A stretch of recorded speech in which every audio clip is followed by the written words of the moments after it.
마귀는 악으로 교회를 교란시키는 것만큼이나 오류로 교회를 교란시킨다. 마귀는 그리스도인들을 꾀어 죄를 짓도록 할 수 없을 때 거짓된 교리로 그들을 미혹시킨다. 네, 안녕하세요. 전 세계의 가난한 성도들을 위한 방송 신앙터치 진행을 맡은 양 PD입니다.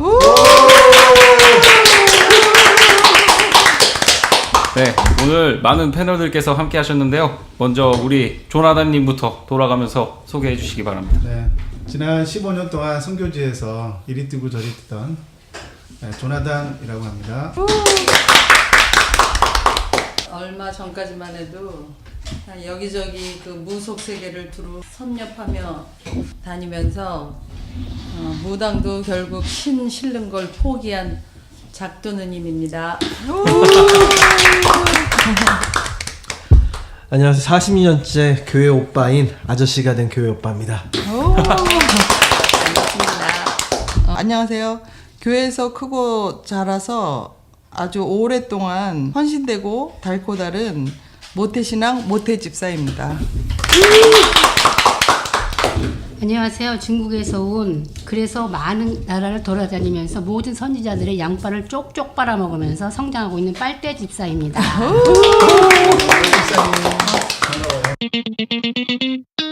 안양마트 폭행 사건이 있었어요. 지난 8일에 손님과 동료들이 지켜보는 앞에서 남자 직원이 이제 여직원을 폭행하는 게 이제 CCTV가 그 폭행당한 여직원의 딸이 그 CCTV를 이제 SNS에 공개하면서 이게 이슈가 많이 되는데 이 문제가 커진 이유가 이제 팩트와 다른 이야기들을 이제 이 폭행당한 여직원의 딸이 내용이 이제 많이 와전되면서 네, 문제가 좀 커졌죠.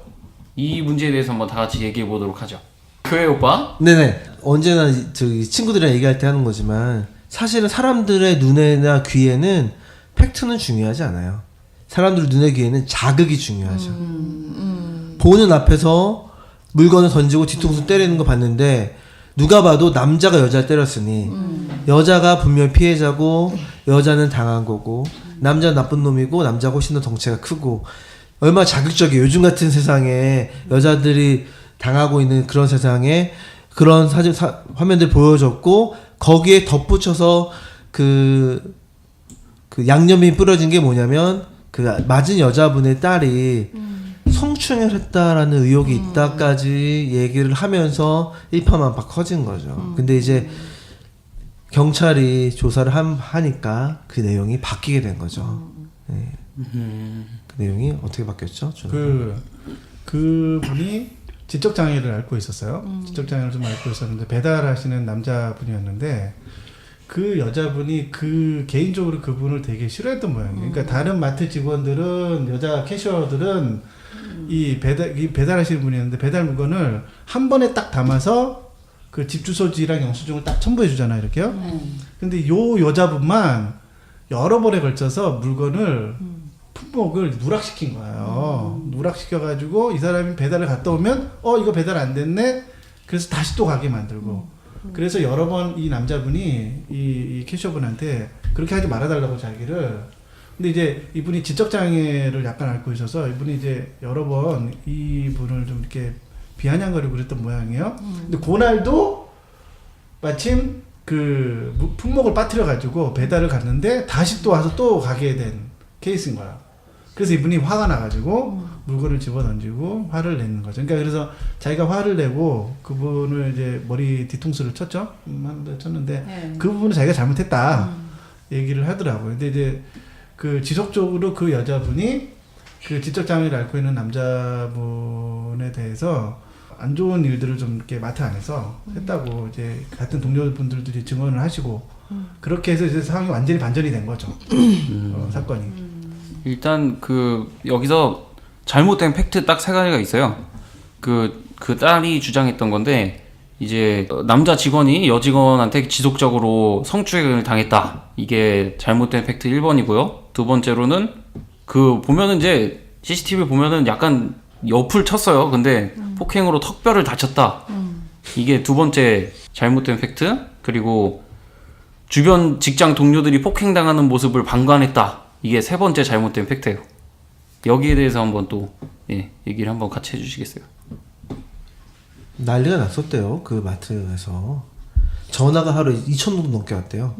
어떻게 말리지 않을 수가 있냐. 근데 이 사건이 네. 그 강남에서 그 강남역에서 일어났던 그 뭐죠? 여자 살인 사건. 여성 사건하고 네. 같이 맞물리면서 여성 혐오, 여성 혐오라고 하는 타이틀로 그래서 여성을 이유 없이 때리는 남자의 어떤 그런 남자들이 여성을 혐오하는 범죄로 같이 연결이 된 거죠. 그러면서 이게 이슈화 된 거예요, 사실은. 그 마트에서는 그러니까 이게 더 웃긴 게요. CCTV가 거기까지만 클립이 딱 나오고 동영상에 나오고 끝나는데 제가 뭐 기사 읽어보니까 그 여자분이 이제 그 남자를 가만 놔두지 않으려고 따라 나간다 봐요. 대충 그림이 그려지죠. 그러니까는 싸움이 더 크게 날 뻔했는데 그 CCTV 카메라에 찍히지 않은 이면에서는 둘의 싸움을 뜯어 말리고 화해시키려고 하고 그런 일이 있었는데 어차피 사람들 눈에 보이는 거는 딱 뒤통수 맞고 화내고 나가는 정밀독밖에 안 나와 있어서 뭐 말렸다고 그러더라고요. 근데 이제 저는 이런 거 보고 요즘에 제일 문제가 뭐냐면 그 요즘의 문제가 아니죠. 한 지난 수십 년 동안 인터넷이 발달한 다음부터는 그렇죠. 계속 자극적인 것만 보여주고 사람들이 한쪽 얘기만 듣고 다른 쪽 얘기 못 들어보고 요즘엔 많이 좋아진 것 같아요. 근데 예전에는 그래서 그런 일들이 몇 번씩 있었잖아요. 이번 사건도 그런 거랑 좀 관계가 있는 건 아닌가. 그 CCTV 보니까 화면상으로는 너무 순식간이라 말리고 자시고 할 그 틈이 맞아요. 없던데 그 상황에서 어떻게 말려요? 그 잠깐 동안에 그렇게 일어난 일이. 그러니까 이제 밑에다가 이제 댓글 쓰는 거, 그러니까 이게 이제 그 딸내미가 그렇게 쓴 거죠. 말리지도 않더라. 뭐 그렇게 해놓으니까 더 일을 좀 키우는 거죠. 당연히 나중에 말렸다고 얘기를 하는데. 그 여자 이런 거 이제 실을 때 그 눈길을 받으려면 그 사실만 적어놓으면 별로 우리가 봐도 이렇게 동요하지 않으니까 성추행 이런 걸 넣으면은 그래서 좀 과장되게 이렇게 쓰는 경향이 있는 것 같아. 이런 그 저기 기사들이 SNS에 올리는 것도 그렇고 자기한테 유리하게 일단 나중에 뭐 아니면은 뭐 사실이 아니면 뭐 그냥 아닌 말고. 아닌 네, 말고 맞아. 뭐 미안하다 그러면 끝이고 뭐 흐지부지 되니까 네. 뒷부분은. 실제로 그래서 이게 이슈가 되니까 이 딸이 이 글을 삭제를 했더라고요. 근데 그때는 이미 다 이슈가 돼가지고 문제가 커진 상태고. 그러니까 그냥 별로 밑자 본전이장상 같이 그냥 그렇게 저는 무책임하게 하는 것 같아요. 저는 저희가 좀 궁금한 게 저렇게 이슈화를 해가지고 저 딸내미와 저 아빠와 그러니까 딸이 아빠를 남편을 데리고 가가지고 CCTV를 휴대폰으로 촬영을 해가지고 이제 SNS에 올린 거거든요. 그러니까 그 맞은 장면 좀 보여달라 해가지고.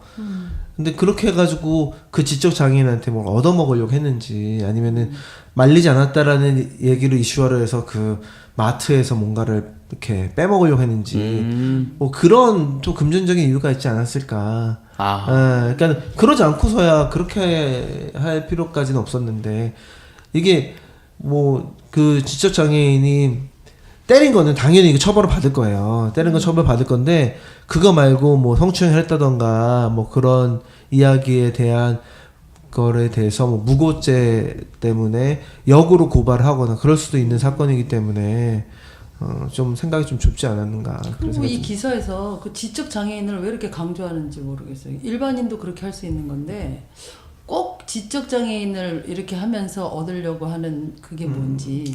그러니까 그런 것도 있죠. 그러니까 이제 자극이 끝났어요. 이제 뉴스가 자극이 되게 자극적인 제목으로 마트에서 여자 직원이 폭행을 당했다까지 해서 자극적으로 해가지고 했는데 이제 그 팩트 보니까 그게 아니고 이게 나쁜 사람과 좋은 사람이 좀 바뀌는 상황이 됐는데 거기서 이제 그렇게 해서 끝나면 더 뉴스가 재미가 맛이 없으니까 거기다가 게다가 그 남자는 지적 장애였다는 걸 또 한 번 포장을 해가지고 뉴스 기자들은 그런 머리가 잘 돌아가죠.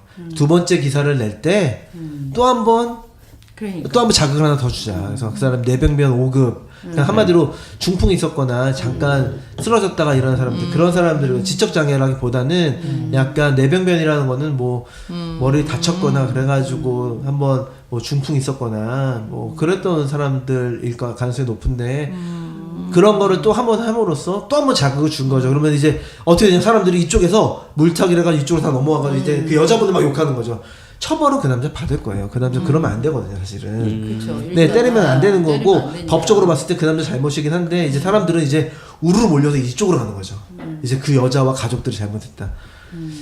그래서 그러니까. 그 사람들이 기자들한테 기레기 하는 거죠. 그러니까 이런 사건은 제가 볼 때는 뭔가 이렇게 미리 판단하는 것보다 좀 한 템포 늦춰가지고 뭔가 사건의 전말을 좀 이렇게 파악한 그렇죠. 다음에 자기 의견을 표력하는 게 중요하다고 생각을 해요.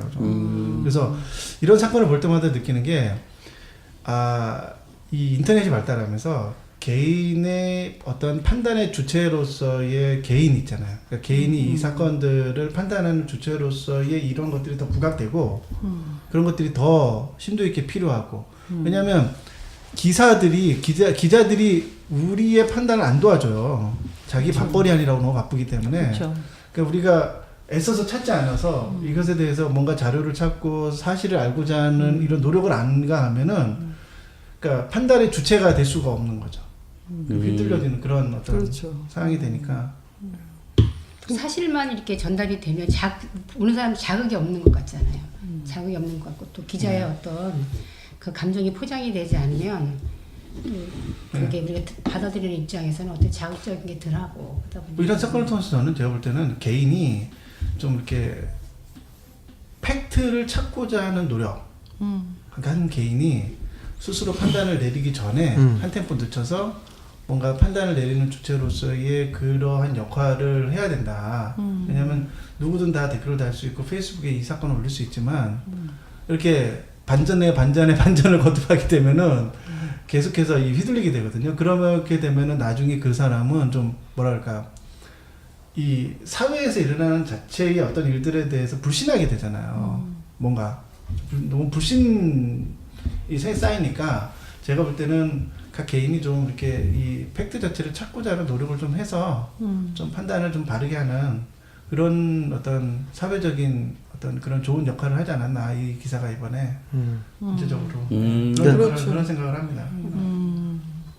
네. 양쪽의 입장을 다 생각해봐야 될 것 되게 같아요. 맞아요. 네, 그냥 내가 여자라 그래서 그냥 무조건 매 맞은 여자 편에 서서 그쪽 시각으로 보면 그냥 항상 어떤 문제가 터지면 양쪽의 입장을 다 생각해보는 그런 현명함이 필요할 것 같아요. 그 강남 묻지마 살인도 보면은 되게 이슈가 많이 됐잖아요. 근데 네. 그 썰전 혹시 보셨나요? 그 이슈에 대해서 얘기를 했는데 대중들이 확실히 거기에 대해서 인식하는 게 처음에는 그랬지만 그런 프로그램들을 보고 나니까 좀 더 중립적인 입장에서 생각을 하게 되지 않나 그런 생각이 들더라고요. 근데 그 강남 사건은 포인트는 이거예요. 근데 자꾸만 사람들이 그 여성 혐오라고 하는데 자꾸 초점을 맞추는데 저는 그렇게 생각하지는 않고요. 그거는 약자들에 대한 폭력이죠. 그렇지. 그러니까 그거는 우리 사회 안에서 보편적으로 일어나는 현상들이에요. 맞아. 그러니까 그 사람이 여자였기 때문이 아니라 약자였기 때문인 거죠. 그렇죠. 네.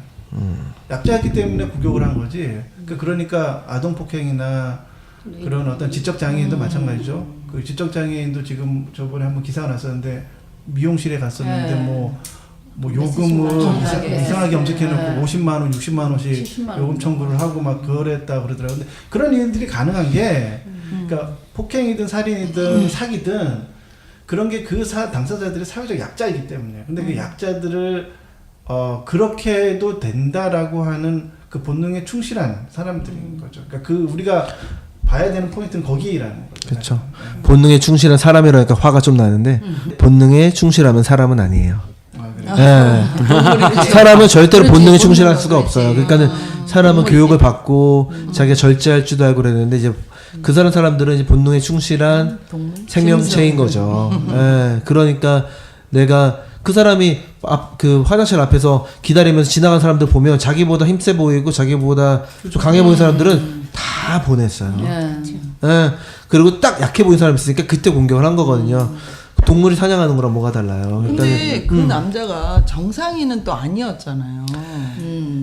그거는 이제 법에서 결정을 해야죠. 정상이 아니었다라고 하는 거는 법 얘기를 하면 좀 그런데 그 사람은 정상인이어야 해요. 그래야지 처벌을 받을 수 있어 제대로. 그러니까 그 처벌을 안 받을 것 같아. 그 네, 그 사람이 만약에 정상인이 아니다, 약간 정신병이 있고 그렇다라고 되면 처벌을 받는 게 좀 약해질 수 있죠. 그러면 이제 돌아가신 분한테는 좀 억울한 일이 되겠는데, 그래서 저는 그 사건이 딱 나오고 기사 나왔을 때 꼭 저 사람은 정상적인 사람이었으면 좋겠다. 그래야지 정확하게 처벌을 받을 거니까 그런 생각 많이 했어요. 왜 우리나라는 뭐 술만 먹고 사람 치워 죽여도 뭐 다 되는데. 그래서 그 사람이 술도 안 마셨고 정상적인 사람인데 그 사건 됐잖아요. 그 애기를 부모가 애기를 때려가지고 그거를 뭐죠? 이게 뭐죠? 때려가지고 애가 밤에 죽어가지고 그를 냉장고에다가 6개월 동안 놔뒀었는데 전수조사 학교에서 전수조사 나와가지고 학교에 출석하지 않는 장기 결석한 애들 찾아서 갔더니만 그 사건이 이제 드러난 거잖아요. 그런 것도 제가 볼 때는 부모가 아이들을 사랑하지 않는 게 아니거든요. 그러니까 미워하지만 않는 게 사랑하는데 문제는 아이들이 약자이니까 그냥 생각에 사람들은 이 때려도 된다고 생각하는 거야. 내 거라. 그러니까 약자들을 향한 뭔가 이렇게 폭행을 해도 그게 말이 되었던 어떤 물리적인 거가 됐든 간에 그런 식으로 사람들이 그런 행동을 한다는 거죠. 그러니까 그런 것들을 사실은 우리 사회에서 뭔가 이슈화가 그런 식으로 이슈화가 돼야 되는 거야. 그러니까 있지도 않은 여성 혐오. 그거는 실체가 없잖아요. 그렇죠. 그러면은 여성 혐오 이렇게 되면요. 얘기의 결론은 모든 남자들은 다 정신병자 이렇게 얘기가 결론이 나버리는 거야. 그렇게 얘기하면 안 되고 편가르게 하는 거야? 네, 그 남자, 편가르기로 가야 되니까 그거는 남자, 제가 볼 때는 편가르기. 바른 방식으로 이 문제를 바라보는 관점이 아니라 약자들을 공격하고 그것이 가능하도록 내버려두는 사회적 구조적 시스템을 우리가 그렇지. 좀 돌아보고 얘기를 하고 방송에서 얘기하고 기자들이 그런 부분을 좀 그렇죠. 건드려줘야 돼. 그래서 이 사건을 통해 전반적으로 사실은 저 이 마트 사건도 마찬가지라고 생각해요. 이게 뭔가 그 사람 내가 일하는 직장에서 뭔가 이 사람이 좀 약해 보이고 그러면은 왕따를 시키고 이거 사실은 학교에서도 마찬가지거든요. 네, 왕따 당하는 애들은 다 그렇게 뭔가 약해 보이고 어리버리해 보이고 그러니까 걔네들을 그렇게 해도 된다고 그 반 아이들이 전체가 그렇게 생각하고 있는 거예요. 근데 그것을 누구는 실행에 옮기고 누구는 실행에 안 옮기는 차이가 있는 거죠. 가만히 있는 거죠. 네, 맞아요. 실제로 이 여직원도 이 남 직원한테 수차례 무시하고 괴롭힘을 행했다고 이렇게 나오더라고요. 기사 보니까. 이 여자가 딴 사람한테 그런 걸 당하는 사람인가 보다. 그러면 거기 와서 푸는 거지. 아니 뭔가 이 사람이 똑똑하고 스마트하고 막 그 진짜 성격이 불같고 이런 사람이었으면 그 물건들 누락시키고 막 그런 행동 못 할 것 같은데. 못할 네. 거예요. 근데 그렇게 할 수 있다는 게 그 뭔가 그 사람이 약자로 보였기 때문에 그런 행동을 한다는 거죠. 맘마이가 대충 해서 보내다 뭐 그런 거. 네. 네, 일단 많이 정리가 됐네요. 네. 그럼 다음 주제로 한번 넘어가 볼까요? 게이들을 삼천교육대로 보내야 된다. 이런 이슈가 터졌어요. 어디냐면 한신대학교 서굉일 교수예요. 서굉일 교수라고 학명 맞아요 이거 근데. 네, 모르겠어요. 그러네. 네, 서굉일 교수래요. 광일인 줄 알았는데 자세히 보니까 괭일이더라고요. 네. 한신대 서갱일 한국사학과 명예교수예요. 이 교수가 5월 27일 날 한국 독립운동사 수업 시간에 게이들을 삼천교육대에 보내야 된다고 얘기를 해서 이제 한신대학교 성소수자 인권 모임 고발자라는 인권 모임 단체가 있어요. 여기서 이 명예교수를 규탄하는 성명을 발표했어요. 네, 이 발언 자체가 좀 진짜 성소수자들에 대해서 삼천교육대 지금 언제적 얘기인데 이걸 얘기하고 있다는 게 참 이슈가 많이 되는 것 같은데 우리 교회 오빠 삼천교육대 보내야 되나요? 갑자기 뭐 그게 생각이 나네요. 그 드라마 뭐였죠? 그게 모래시계. 감사합니다. 예, 모래시계가 생각이 나면서 나 지금 떨고 있니? 우리나라의 그 되게 어두웠던 그 우리나라가 유럽이라면 중세시대 같은 그 어두웠던 80년대에 있었던 그 삼천교육대. 나는 삼천교육대 얘기하자마자 우선은 이 교수님이 이 생각이 되게 이렇게 구시대적인 생각을 하고 있구나. 삼천교육대가 좋은 역할을 했다고 생각하는 사람들의 그 모임 안에 껴있는 분인 거죠, 이 사람은. 그렇죠. 예. 삼천교육대가 좋은 일을 했다. 그러니까는 뭐 딱 봐가지고 지금 불량하다, 그 속된 표현을 양아치다 그러면 삼천교육대 그냥 보냈거든요. 그때 당시는 가가지고 정신교육 받고 오면 이렇게 몰골이 초라해지면서 이제 아 그럼 난 딴짓 하지 말아야지 그랬을까? 그러니까 개선이 됐을까? 안 됐을 거예요. 사실은 이 교화를 시키겠다 하고 이제 모아놓는 거는 아주 옛날부터 그렇게 하면 되겠다 생각했던 게 그게 감옥이거든요. 따로 놔두면 잘 되겠지. 예, 네가 따로 놔둬서 한번 훈련을 잘 받아보면 되겠지. 근데 감옥은 그냥 따로 놔둬놓고 시간을 보낸 다음에 혼자 자기만의 성찰을 가지고 나오게 하는 거고, 삼천교육대는 정말로 육체적인 노동과 고통을 겪으면서 계속 정신교육 받고 체내 당하면서 그러면은 해결이 된다. 이 사람의 문제는 두 가지로 생각해. 첫째는 삼천교육대가 그런 해결사가 됐다고 생각한다는 거라. 그렇죠. 예.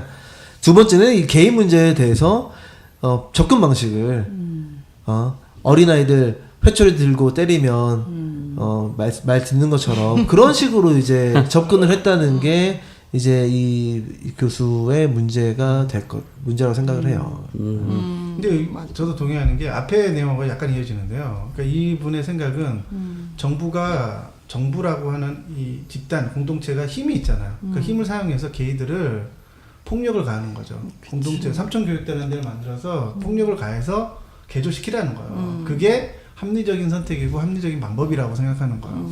그러니까 이 사람한테 만약에 이 사람이 권력을 잡게 되고 그럼 실제로 이 사람은 그렇게 할 사람이라고. 그렇죠. 자기가 지금 권력이 없으니까 그렇게 못하는 거지. 그러니까 이게 굉장히 위험한 사고 방식인데 사람을 자기가 이게 어떤 힘을, 그러니까 외압에 어떤 힘을 가해가지고 외압에서 어떤 힘을 가해서 힘으로 그 사람을 개조하고 바꿀 수 있다라고 생각하는 게 이 시대에 어떻게 통용되고 이제 이 사람이 지식인이잖아요. 교수이고 교회 장로님인데 어떻게 이런 생각을 할 수가 있는지 참 한탄스럽네요. 그 명예 교수인 거 보니까 연세가 되게 많으신 분 같아요. 지금은 네. 은퇴하신 분이에요. 그렇죠. 우리 작두누님 한번 삼천교육대 시대를 살아오신 분으로 한번 그 삼천교육대 얘기 한번 해주시죠. 다녀오셨을 것 같아요. 아마. 아니에요.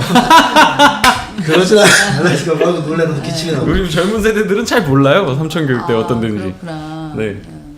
저희는 집안에서 이 삼천교육대 그 훈련 교관으로 계신 분도 있기 때문에 이 안에 그 잔인성과 그 인간으로서 그 가장 잔인할 수 있는 그런 장소라고 뭐 거기에 있었던 시절을 생각하고 싶어 하지도 않더라고요. 그분은. 그런데 어떻게 그게 효과가 있다라고 생각한다는 게 그게 참 근데 우리가 그런 생각을 많이 하죠. 교도소 갔다 오고 나면 개가천선할 것이다. 근데 주변 보면 거기서 범죄를 더 배워가지고 나오는 그런 일도 많고. 근데 이 얘기는 저도 이렇게 좀 저희가 객관적으로 만약에 보려면 이분이 이 얘기를 한 앞뒤 얘기도 좀 들어봐야 되지 않나. 오늘 배운 거죠. 네. 안양마트의 진실을 배워가지고. 네. 그래서 지금 이게 어떤 식으로 해서 이 얘기가 나온 건지 그 얘기에 대한 것도 있는지 왜냐면 그거를 그냥 진짜 우리가 상식적으로 교순화돼서 이렇게 참 그런 말을 그렇게 했을까 이런 생각 아마 개인적으로 그 게이에 대한 그 어떤 그 원한이 있지 않는 한 근데 이게 전반적인 교계의 정서예요.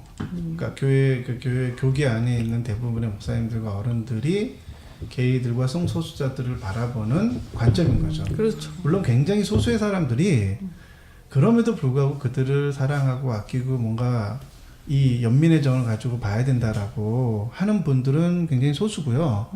어떤 물리적 외압 그리고 뭔가 죄인을 취급하면서 우리가 이 사회에서 그들을 격리시켜가지고 뭔가 이 사람들을 개조하지 않으면 이 문제는 해결 안 된다라고 보는 관점이 다수의 교계 어른들의 생각이고 그 중에 소수는 동성애를 찬성하는 게 아니에요. 그분들의 의견을 찬성하는 게 아니라 그냥 연민의 정을 가지고 우리 하나님의 사랑으로 그들을 품고 받아들여야 된다라고 하는 게 교회에서는 소수.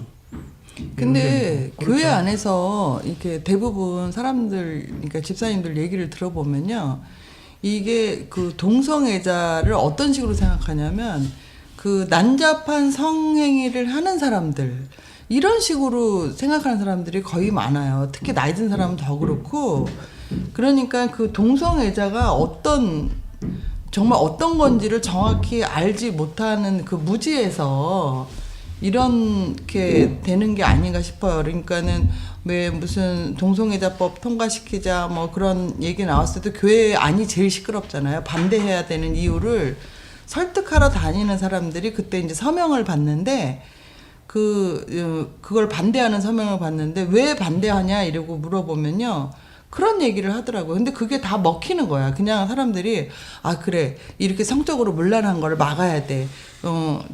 성경에도 그 동성애자가 많이 생겼을 때 그렇게 망하지 않았냐. 그건 하나님이 싫어하시는 거야. 이런 식으로 난 목사님들도 그렇게 생각하는 사람들이 많다고 생각하는데. 그러니까는 더군다나 이게 기독교 대학이잖아요. 그러니까 이 사람 나이도 있지 또 교회 장로지 그런 걸 가리켜야 되는 입장이라고 생각하는 사고를 가진 데다가 충분히 저렇게 또 얘기할 수 있었다고 봐요. 물론 뭐 위트로 얘기할 수도 있었겠지만 그 사람 내면에는 아까 그 교회 오빠 말처럼 그런 게 흐르고 있는 거지 뭐. 목사님들도 그렇게 얘기하고 있고. 근데 왜 남의 성생활까지 참견을 아, 그거 굉장히 교회 안에서는 아니 본인의 성생활이나 원래 충실하면 되지. 종교가 갖고 있는 힘과 파워죠. 그렇죠. 모든 사생활을 그러니까 왜 남의 이 종교 지도자들은 그거를 관여하고 관리하고 감독해야 될 무한 책임 의식을 느껴요. 그렇죠. 우리 전 세계에 있는 선교사님들의 그렇지. 모든 사상을 빨대처럼 흡수하신 우리 빨대 집사님은 성생활에 대해서 빨대 꽂으신 적은 없나요? 편집되는 거. 아 이런 거 그대로 나갑니다. 본인의 빨대 경험을 좀 그러니까 한 말씀 해주시죠. 네, 삼천교육대 가야 하는가? 아니 그동안에 삼천교육대 부활시켜야 하는가? 이게 성생활 말씀만 들어도 저렇게 좋아하시는 아니, 저분 그게 관리해야 되는 거 아니에요? 그게 아니라 분명히 선교사님들이나 그런 사역자들이 분명히 언급은 한두 번을 했을 거예요. 이런 동성애 문제에 대해서 뭐 혹시 들으시는 것 중에 좀 짚고 넘어갈 게 있으면 말씀 나누세요. 근데 우리가 저번에 우리 성사님이랑 이렇게 그런 주제로 한번 얘기했었는데 그런 어떤 지식적인 그런 인식이 없으면 당연히 저런 말 할 수 있다고 봐요. 나는. 왜냐하면 그들이 사회에 미치는 어떤 영향적인 것이나 그들의 삶을 봤을 때 저분이 어떤 그런 인식함이 없다면은 저분 입장에서는 그렇게 할 수 있다고 봐요. 그러니까 그거 진짜 중요한 지적인 게 이제 성교육도 제가 또 한동안 한 사람으로서 너무 직업이 다양한데 그런 사람으로서 이 성에 대한 그 지식이 정말 참 이렇게 무모한 사람들이 많아요. 그 성이라는 거, 그러니까 남성과 여성과 뭐 그 성생활 뭐 이런 거에 대한 이 개념들이 제대로 지금 뭐 부부간의 성생활 뭐 이런 거 중고등학교 성교육이라고 해봐야 피임하고 뭐 무슨 임신은 어떻게 되고 이런 것만 해주지 성이라는 게 어떤 건지 얼마나 아름답고 뭐 이런 거에 대한 설명은 안 하거든요.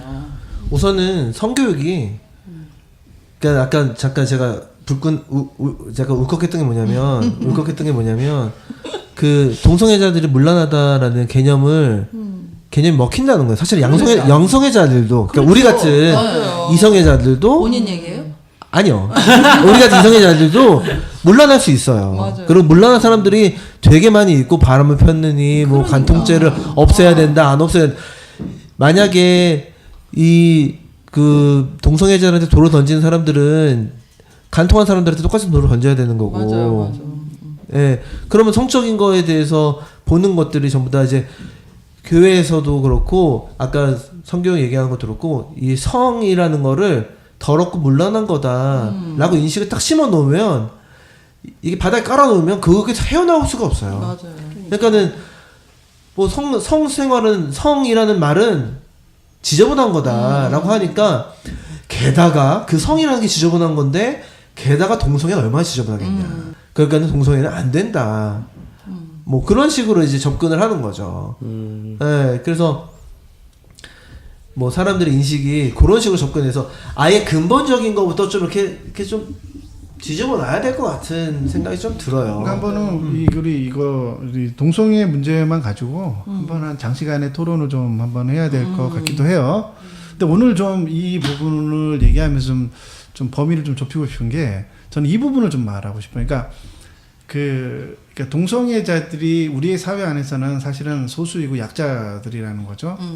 물론 그렇지 않게 보는 사람도 있어요. 요즘에는 이 성소수자들도 자기들의 어떤 단체를 만들고 교류를 하면서 어떤 사람들을 향해서 자기들도 어떤 사회적 폭력을 행사하기도 하죠. 자기들을 공격하는 사람들. 물론 그런 것도 있지만 전반적으로 봤을 때는 이 성소수자들이 사회적 약자이긴 해요. 근데 제가 이제 이 포인트를 잡고 싶은 거는 이 우리의 사회가 이 약자들을 향해서 하고 있는 어떤 폭력적인 행위에 대해서만 오늘은 좀 얘기를 좀 했으면 좋겠어요. 그런 사례들과 그런 것들을 얘기를 좀 해서. 왜냐하면 제가 이거 기사를 보면서 이 교회 장로님이시고 교수님이신데 그 사람들을 향해서 이러한 폭력까지라도 써서 물리적으로 이 사람들을 바꿔야겠다라고 하는 그 부분이에요. 그러니까 동성애가 옳고 그르냐, 찬성하냐, 반대하냐 그런 부분을 떠나서 이 사회적 약자들을 향해서 이런 폭력도 가능하다라고 하는 인식이라는 거죠. 그 인식의 그 부분을 좀 얘기를 좀 했으면 좋겠어요. 그 약자들을 필요 없는 사람들을 도태시켜서 좋은 세상을 만들겠다라고 했던 사람이 있어요. 아돌프 히틀러.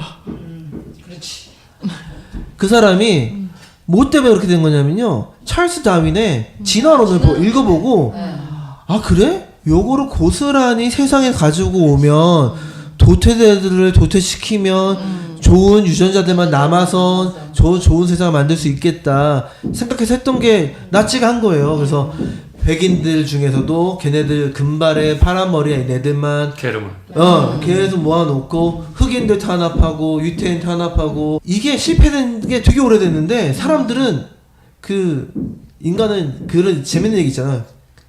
자꾸 까먹고 같은 실수를 되풀이한다. 맞아요. 역사를 모르니까 이게 함청교육대 때 한 번 더 나오는 거고 그거 모르는 사람이 앞으로 또 권력을 잡으면 또 그럴 수도 있어요. 그래서 그런 깡패나 이게 범죄자들을 잡아서 함청교육대 집어넣고 격리를 시키면 사회가 좋아질 것이다. 제가 수학을 전공해서 설명해드리면 이렇게 끝에 있는 조그만 애들을 다 잘라서 없애버리잖아요. 그럼 당연히 비교적으로 또 잘라낸 부분들이 또 생겨요. 그렇죠. 이게 잘라내도 꼬리는 계속 있는 거예요. 그래서 사실은 이렇게 약자들을 탄압해서 없애고 강자들만의 세상을 만들겠다. 당연히 강자들 사이에 또 약자가 있고요. 그 약자는 똑같은 시달림을 또 받게 되는 거죠. 근데 인간이 참 악하다 그래야 되나, 그 인간의 죄성이라 그래야 되나, 그 자기 안에 있는 나약함을 그 약한 사람한테 투사해서 그 사람을 막 미워하고 그 사람을 없애고 이러면서 자기는 안 그런 사람이 되는 듯한 그런 생각들이 있으니까 주변에서 학교도 그렇고 왕따도 결국에는 걔 약한 애에 대해서 그런 마음이 있는데 어떤 한 애가 딱 나서서 걔를 왕따시키면 강자편에 붙어야 되니까 그 힘이 그렇게 구성이 되고 그러는 것 같아요. 근데 우리가 이런 뉴스나 뭐 이런 거 보도 아까 그 안녕마트도 마찬가지지만 그것도 그 약자편 언론 이렇게 딱 이렇게 순간적으로 보고 강자편에 쓰는 그런 우리의 그런 죄성이라고 그래야 되는지 하여튼 그런 게 사람들이 있는 것 같아요. 그래서 좀 정리를 하면은 저는 이제 이 교계 전체 기독교인들 특별히 이 방송을 듣고 있는 가난한 성도들은 그 동성애에 찬성하고 반대하고 물론 그 단어 자체를 마음에 안 들지만 우선 보편적으로 사람들이 사용하니까 그 단어들을 뭐 그럴 수 있죠. 그렇지만 저는 이런 거는 그 차원을 넘어서는 거라고 생각해요. 그러니까 이분은 사회적으로 이 교수이고 장로이고 사회적으로 지위가 있는 사람이란 말이에요. 그건 강자란 말이에요. 그렇죠. 그러니까 그러한 말을 뱉어냈을 때, 그러니까 그런 말을 했을 때 우리의 정상적인 그리스도인의 대부분의 보편적 반응은 아 이런 거는 언어적 폭력이다 라고 하는 인식을 같이 해야 된다는 거예요. 그러니까 그 안에는 뭐 그것을 찬성하고 반대하는 사람이 있을 수 있어요. 그렇지만 그 개인 의견을 접어넣어서 더 높은 차원에서의 어떤 그 이런 것들을 약자들을 공격하는 사회적 공격적 행동이라고 하는 그 인식을 기본적으로 이 그리스도인들이 가져야지만 이게 정상적인 그리스도인이 아닐까라는 생각을 해요. 저는. 근데 이제 이러한 발언을 하게 되는 기본적인 배경이 있어요. 저는 그걸 좀 얘기를 하고 싶어요. 그러니까 이분들이 갖고 저는 이렇게 생각해요. 오랫동안 고민해 보면서 왜 이 사람들이 이런 식으로 자꾸 이렇게 할까라는 생각을 해봤는데 그런 얘기를 하는 사람들의 특징은 하나님의 성품에 대해서도 그런 식으로 인식을 하고 있더라고요. 맞아요. 예를 들어서 하나님의 전능함을 얘기할 때요. 꼭 이런 식으로 표현해요. 이런 사람들의 특징이. 뭐냐면 어떤 식으로? 개미가 이렇게 100만 마리가 지나가고 있는데 하나님의 전능하심이란 이렇게 설명하는 거예요. 거기다가 내가 물을 한 바가지 부어버리든지 발로 한번 차버리면은 개미들이 다 날아가 버리잖아요. 모세의 기적이 나타나는 것처럼. 그게 하나님의 전능함이라는 거예요. 정확하게 하나님을 그런 식으로 인식하니까 그거는 전능함이 아니라 예전에 한번 설교할 때도 그걸 설명했었는데 그게 폭력이에요. 맞아요. 개미를 향한 인간의 폭력이라고요. 이게 근접할 수 없는 이 힘의 격차가 있잖아요. 그걸 가지고 우리 그 힘의 격차를 사용해서 폭력을 가하는 거란 말이에요. 근데 그걸 하나님의 전능함이라고 이해하는 거예요. 그러니까 이 사람들이 만약 하나님을 그런 식으로 이해하고 있다면 그런 약자들을 향해서 하나님이 그런 식으로 뭔가 가둬놓고 개조시키고 폭력을 행사해도 이건 너무나 하나님의 성품에 이렇게 합당하다고 생각하는 거예요. 제가 볼 때는 그런 게 아닐까. 그래서 그런 의식 구조를 갖게 된 게 아닐까. 맞아요. 저도 네. 그렇게 생각해요. 그런 생각을 하게 됐어요. 그래서 이러한 행동들을 볼 때마다 사실은 이게 너무 폭력적이다. 폭력을 가한다. 이런 인식을 가져야 되지 않나. 우리 가난한 성도들은 그래야 되지 않을까 생각합니다. 우리 너무 폭력에 네. 익숙해져 있지 않나? 그러니까 그런 폭력을 또 좋아하는 사람도 있는데 막 강압적으로 그냥 무서운 하나님. 그렇지. 네. 우리 이제 한번 다시 한번 이 주제만 가지고 한번 깊이 한번 얘기 한번 했으면 네. 좋겠어요. 네. 1부는 여기서 마치겠습니다. 네.